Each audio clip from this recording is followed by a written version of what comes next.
Back again for another Raptor review.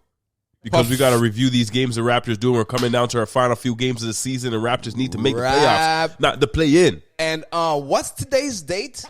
Back once again. 25th February 2023. Almost. And the Raptors are on a season high 4-game win streak. Oh, more fire.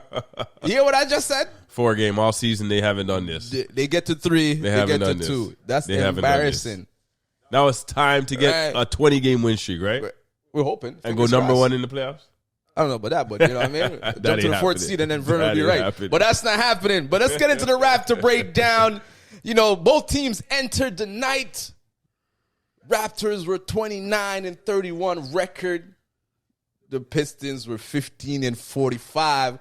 And the two teams met today. Well, this shouldn't even have been a game because Detroit is in the basement, the cellar of the basement of the league, game-winning quick breakdown. 12 p.m. start. 12 p.m. start. So if you watch the game today, it's very sluggish. There was like sluggish. There was something missing out of the game. Horrible. There was something missing, and I think it was horrible. A 12 p.m. start on a Saturday. These men couldn't even get 100 points. Ridiculous. What was the final score? 94? 95 Raptors, 91. Right? Rough shooting night for both teams. Right? Raptors Trust finished me, the only one that was shooting well was Siakam. Raptors finished the game 37%. 37.5. So call it 38%. That was an ugly win. The Pistons finished 40%. So it's not still to say the defense. No. Guys were off. And it's not to say that the fans weren't in the stadium in Detroit, because Toronto fans are always in Detroit cheering on their team. Always in Detroit cheering on their team. Yeah, but right? It's crazy. But Siakam got a highlight. Yeah, Siakam broke some ankles. Oh my goodness! You see, can I have the stance? Siakam slides to his gets to the basket, lays it up, and lays it in. That was dirty. May I have the stance? That was dirty. And you put the man on skate. Siakam 29 points tonight on 9 for 19 shooting from the field. He's the only one, as we stated, had a good 9 game. for 19. That's not even 50% shooting. It's 47. But still, it's not 50. Right? But again, remember, the average for a shooting guard in the league, 45%. That's what it is. That still ain't a great shooting. Right. Right. But that's to show you. Right. That was considered a good game because he actually played the best on the whole team. He actually, when you look at that percentage, right, off the top, Kobe shot 45 for his career. But Kobe always shot like 30 shots a game. But no, I'm just saying. Kobe is like a volume shooter. For that position, unless you play the block and in the post, you're not going to score that much. We already started saying that this was not a good shooting game. And Vern wanted to say that. No, but for him, because you want to know the rest of the numbers? It's all right. You want to know the rest of the numbers? It wasn't great. He shot 47%. Trent was 7 for 20. So that's considered, that's only like 2 shots 7 off. for 20. All right. Barnes was 5 for 17. Oh. Yeah. Again, this was the second game OG Barnes started at point guard position. Yeah, because there's no Van Fleet. You can see that Barnes can be a good point guard, but he's not no Magic Johnson or anything like this. He plays what like non-point guard does. Right? Non-point guard do. The back down, right? He can't face you up and run offense. He'll back you down, turn over, look over, just to initiate the offense that way.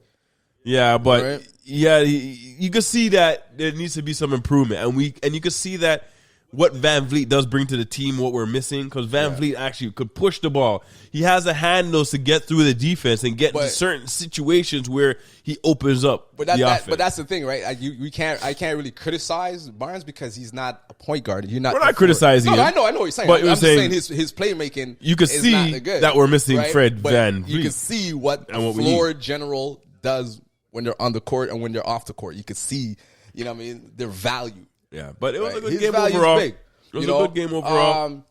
Yeah, man. Like after looking at the game, you're like, how did the Raptors win? And I'm going through the stats. That's exactly how the Raptors win. I'm looking at the stats, and I'm like, okay, well, we won the turnover game. We turned them over 13 times. Mm-hmm. And we won the free throw games. Although our free throw percentage wasn't the best, we got to the line. I tell you, both sides, right? We wasn't a great game. This is what the difference. The turnovers, and it was an ugly one that you had to fight through. We got to the free throw lines 34 times and made 22. They only made 9 of 14. So that you could see that. I'm surprised Raptors got to the line more than the for other once, team. right? For once, right? For once. So you can see that that's where the difference in the 5 point difference, you make up or whatnot, give or take, right? But other than that, it was a horrible game to watch. It was a horrible game to watch. The flow was not there. But right, but I blame the it on Raptors got the W. That's all that matters, and we're now 4 in a row. Right, but I blame the slow start on the 12 p.m. start, and also because it's after All-Star break. They got to get the engines going again. You no excuse. You might make so much money, and you go sit on and sleep and wake up. But once again, you saw the value of number 19, the sleeper trade. That's the sleeper trade of the trade deadline. He didn't have the points. Why it's a sleeper trade? Because at the time the Raptors made the trade, they weren't even in the play-in position. Yeah, and this is 11. And this is a position. So who cares? It's like, oh, you got Fertile. You guys are actually. I thought you guys were tanking, trying to get number one, but instead you guys are going to try to get in the playoffs. This is a position in need, and he never scoring wise. He had 9 points, but he had 14 boards. But it's not about his scoring that we really need. No, exactly. It's a board. The boards I think are more important. Right, and then that's what I'm trying to highlight. Yes, he didn't score, but the boards are there, and his scoring. I heard a stat since he's been with Toronto, and I believe it. His field goal went from 60% when he was at the Spurs to 80-something%. Interesting, because they probably use him completely different there. Exactly, he's more of a focal now here. Yeah, right. And he's not even a focal because they're not setting him up. Not a focal, but you could run offense through him because there's one play when Siakam. You could run offense. There's one play I don't know if you saw it today when Siakam hit him at the high post. Yeah, and they flashed for a double. And all Siakam does is cut back door, and he just dimed him right to the bucket. They did that twice. One time. They did that twice. Dimed him. Yeah. Just like that, right? So even when we had Valanciunas, like Valanciunas was good, but he wasn't a passer like that. No, Valanciunas didn't have the court vision, didn't have the hands, but the thing is Valanciunas could shoot better. Valanciunas is slower, but he's also he's a prototypical back in the day. Yeah. But he could shoot his free throws. He'll shoot 80%. Right. He could hit threes. Well, not at the 40% clip, but decent. Raptors, I love it. You guys, it was a sluggish game. You guys fought through it. You came with the dub. But we don't like this 37% shooting. You need to stop with this 12 o'clock. And 12 p.m. And they shot 6 or 7 for 28 for 3. Lord have mercy. New NBA, boy, I tell you. Oh, boy. That is almost 33s you're putting up. So another W for the Raptors. 4 in a row, baby. I enjoy it. I love to see y'all winning. Raptors keep it up. It going. Right? The Knicks. We need to get to that 6 seed. Raptors keep it up. Get to that 6 seed. Because we know the Knicks is about to backslide, and we know Brooklyn for sure is going to backslide. I don't know if they're going to backslide. Right? I don't know if the Knicks are going to backslide. The Knicks are going to backslide. I have a feeling Brooklyn is going to drop, but I don't know about the Knicks. All right. We need one of them, both those teams to drop, and then the Raptors will slide up in there. All right. But that's another episode, February 25th, Raptor Breakdown.